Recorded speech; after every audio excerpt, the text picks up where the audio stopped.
Mike's Daily Podcast. Life's what you make it. Celebrate it. It's Easter Day. I am Mike Matthews, broadcasting from Café Anyway, located somewhere in Podcastro Valley, episode 1593. 1593.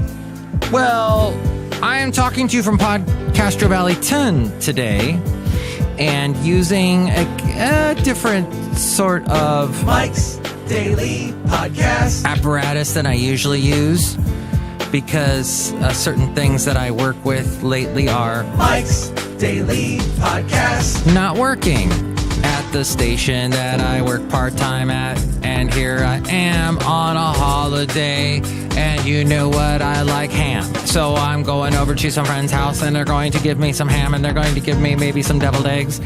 What's the heck is the thing that I say there? You know, Easter and deviled eggs. So Mike's Daily Podcast, Christian holiday, heathen egg. I don't know.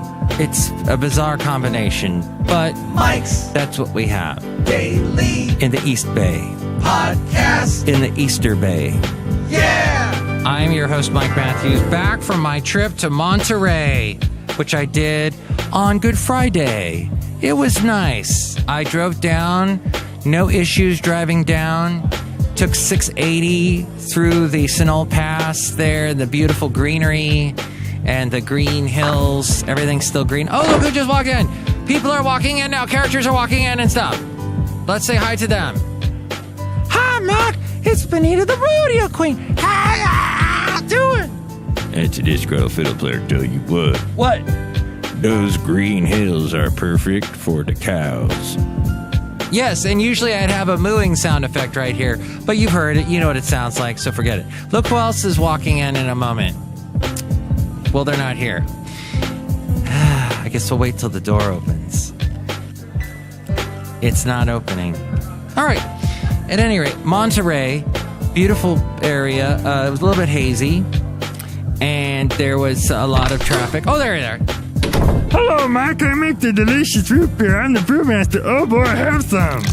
Thank you, Brewmaster. You were a little late on your cue. Yeah, shut up. Okay. So there was a lot of traffic getting into Monterey, but what I do is when I drive down, I listen to K-Pig. And I listen to the wonderful sounds of kind of an alt country rock, bluegrass, rhythm and blues, bluesy blues music. It's legendary. It's been around for at least 30 years. I listened to it when I was honeymooning, back when I got married, and I was in Carmel. And here's today's podcast picture. Hey, what's this doing here? Hold on, let me delete this. There's a lot of things that I did not know. Why is that? How come it won't delete? I'm trying to delete that. Go away. Oh. How about I do this? There. Okay. I made something go away, and it took several clicks to do so. It was invincible. Clicking invincible. But the point is, I went down to Monterey. It was fun. Carmel was so nice. So many people on the beach. Basil got to walk on the beach. He had a wonderful time. Oh, but you know what? Here's something I'm asking you. Last time I was in Monterey was in January. And that sucked because it got dark so fast. And I get down there by noon, and I had like 4 hours of daylight, and it was dark and This time I had sunlight till 7:30, 8. It was lovely. Got to do so much. Now, here's what I don't get. When I was there back in January, actually December, I see Christmas ornaments and stuff all over the place, decorations. Easter, no. There's none of that for Easter. You would think more eggs, more rabbits, I don't know, more crucifixes, that kind of thing. But no, they don't have that. I don't see that. I saw a flag today that was hanging from someone's just in front of their porch there on a little flagpole saying, "He is risen." I saw that today. That's like the only Easter decoration I've seen. And so that is a question for the ages. And on this Easter's,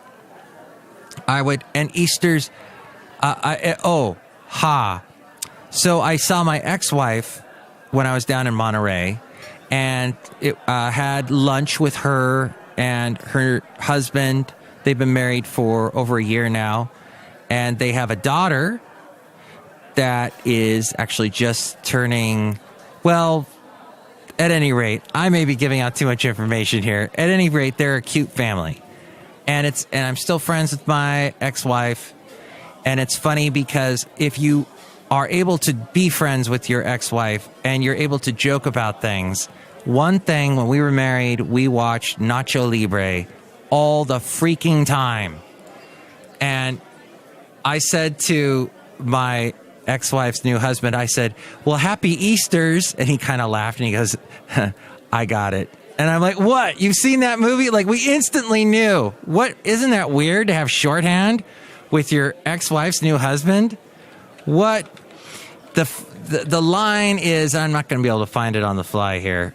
I'll give you one little, let's see if I can give you a couple funny lines from Nacho Libre, if this will play. Oh. Yeah, a lot of this is visual. Please. Okay, orphans, listen to me. Listen to Ignacio. I know it is fun to wrestle. A nice pile drive to the face, or a punch to the face. But you cannot do it, because it is in the Bible not to wrestle your neighbor. So you've never wrestled? Me? No, come on, don't be crazy. Listen, I know the wrestlers get all the fancy ladies, and the clothes, and the free creams and lotions. But my life is good. Really good. And then he goes on. One of the things, because he's the cook, right? Jack Black, he's the cook in this monastery. And he apparently likes to use a lot of beans, a lot of refried beans. And some of these beans have been refried way more times than they should be. So all the monks and the priests are having the most horrible intestinal problems. And one of the monks says to Nacho Libre, "Do you not know that I have had diarrhea since Easter's?" And that is the line, ladies and gentlemen. I hope in some way I have maybe enlightened you. Maybe that's the complete opposite of enlightening. But at any rate, that's what I enjoyed on Good Friday. That bit of enlightenment.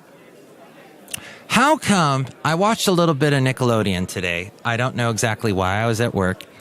Why do the kids have to freaking scream? All the kids on these shows are, "Hey, what happened to that guy? I don't know." And why are they screaming like that? Speaking of screaming, Ted Nugent. I don't get Ted. I know I should be old enough to know Ted. I should have listened to his music in the 70s. I did not. My parents, very square. They were listening to classical. They were listening to the Muzak stations, everything but Ted Nugent. I didn't learn about Ted until he got popular again with his band Damn Yankees in the early 90s. I had no idea who he was. Who's this guy, this rock performer, this rock guitarist who shoots arrows at fake deer on his stage? I don't get it. Then I hear him spout his crazy, extreme conservative ranker crapo. I don't get it. Now he's putting down the kids from the march and the kids from the high school and calling them soulless. This guy, First off, he doesn't touch any vegetables. All he does is eat meat. He shoots and kills deer on his property all the time. He says he repopulates his property with the animals that he kills. So he brings in new animals, however that works. Whatever, he restocks his forest somehow. Whatever, however that works, I don't know. I don't understand. I'm not a hunter. I'm a gatherer. I'm a woman. Wait, I'm not a woman. Then what am I? I'm a guy that doesn't hunt is what I am. And I can go to the Costco and hunt for rotisserie chicken. And I'm really good at that. Have I ever killed a chicken physically with my own hands? No. I have cleaned a fish before. Yes, when I was a kid, I went fishing up in the high Sierras, and my mom's boyfriend taught me how to clean a fish. I don't know if I remember how to do that now, but a knife was involved, and I was cutting it open, etc. I do not know how to kill and skin and clean a deer. That seems to me horrible, because a deer kind of looks like my dog Basil the Boxer in some ways, and my dog likes to chase deer, and it just would be too much. I couldn't do it. But yet I've had a burger more than once in my life. So my point is, Ted Nugent's a jerk. I don't understand his music. I don't understand why he got popular. Cat Scratch Fever. Okay, yeah, great. Classic rock. Okay, there's some classic rock I really like. I'm a fan of Boston, Led Zeppelin, yes. Eric Clapton. So how come, like, Eric Clapton, who's a rock god, how come I can like and enjoy, and whenever he talks, I'm not horribly offended? How, like Alice Cooper, I enjoy hearing him talk. He's fascinating. Even Ozzy Osbourne is a hoot. But this guy, Ted Nugent, is rhymes with, the thing that's on top of a candle that keeps it alight. That's what I'm saying is enlightenment. Being enlightened, not being in the dark. Bring your candle in to shine for all the world to see. Is this even recording? This machine I'm using, which I don't typically use, is very hard to read. At any rate, let's get to some quick stories here, because it's just, okay, that story's gone. Gary Shandling's Twitter's being used somehow. Gary Shandling no longer with us. Gary Shandling said a funny thing, and I'm going to play it for you now. Didn't they try the fence thing at the Alamo? Didn't we try that? Didn't they build the wall, and then the Mexicans had what they call a ladder? Fans of the late, great Gary Shandling can look forward to some new material. According to a tweet on his Twitter account, friends of the comic are working with his estate to open up his Twitter. There you go. Wow. Sort of a tribute to him and his career. I was watching, actually, this is very, ironic. The timing of this is crazy, because on Friday evening and last evening, I watched a lot of his show, The Larry Sanders Show, which always makes me laugh. It is so hilarious. Richard Branson has bought the iconic Hard Rock Hotel and Casino in Vegas. He can finally get some free room service in Vegas. He just bought the legendary Hard Rock Hotel and Casino. He announced the deal on Friday, and he will rebrand it the Virgin Hotel Las Vegas, because he's all about virgins. Bring me virgins! That was me portraying a king from some crazy Amazonian type movie. Did you ever see that? Or was it... it was an old B movie of some kind that I was doing. Wasn't Nacho Libre. But President Trump said today that there will be no deal to legalize the status of millions of dreamers, undocumented immigrants brought to the United States as children, and directed congressional Republicans to pass tough new anti-immigration legislation. He also criticized Mexican authorities.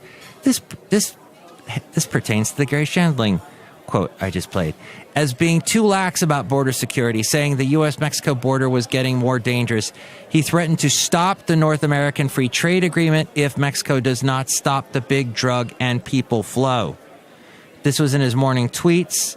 I guess we could play the royal tweet decree thing. The Royal Trump Tweet Decree. There is a conservative talk show host named Hugh Hewitt, and he plays the tweedledee, tweedledee, tweedledee, Rockin' Robin, that song when he talks about Trump's tweets, which he usually endorses. In fiery Sunday morning tweets sent an hour before he wished Americans Happy Easter, and minutes before he attended a church service, Trump avowed no more DACA deal. As he walked into an Episcopal service at the Church of Bethesda by the Sea with Melania and daughter Tiffany, Trump elaborated on his position on immigration to the traveling pool of reporters. He accused congressional Democrats of stymieing a potential deal to protect dreamers. And let's see, will he say, will this play? No? All right. Not going to play that. That just died. Closing that. Jumping over there. That doesn't work. That doesn't work. That doesn't work. That doesn't work. That doesn't work. And that doesn't work. Okay. So we're done. I was like, oh, outside a cafe. Anyway, oh my gosh. I just had a whole bunch of show that you didn't hear because it got cut off. I'll get to the high points. Saks Fifth Avenue, $5 million credit cards exposed to a breach. If you ever shopped at Saks off Fifth, the Lord and Taylor stores, Saks Fifth Avenue. Oh my God! Is there a 6th Fifth Avenue? No. All that information got hacked. So you're stupid twice. You shouldn't shop at those overpriced stores, really. And Bahrain said they've discovered the country's largest oil field in decades. They announced that today. Steven Spielberg's Ready Player One has jumped to the $53 million opening at the box office, knocking Black Panther off its little pillow that I was sitting on and enjoying and maybe purring a little bit. And I Did Not Resign. Veterans Affairs Chief David Shulkin insisted that he was fired. That's the end of the show. Next show, did I mention what the podcast picture was? It's the Disgruntled Fiddle Player. Yeah, I'm on the picture today. Tell you what? That I'm on the picture. Excellent. Next show, it's going to be Madame Rootabega, Valentino, Bison Bentley. Thank you so much for listening to the Super Secret Sunday Show. Mike's Daily Podcast is written and produced and performed by Mike Matthews. His podcast is super easy to find. Download or listen to his show and read his blog at mikesdailypodcast.com. Email Mike now at mikesdailypodcast@gmail.com. See you tomorrow.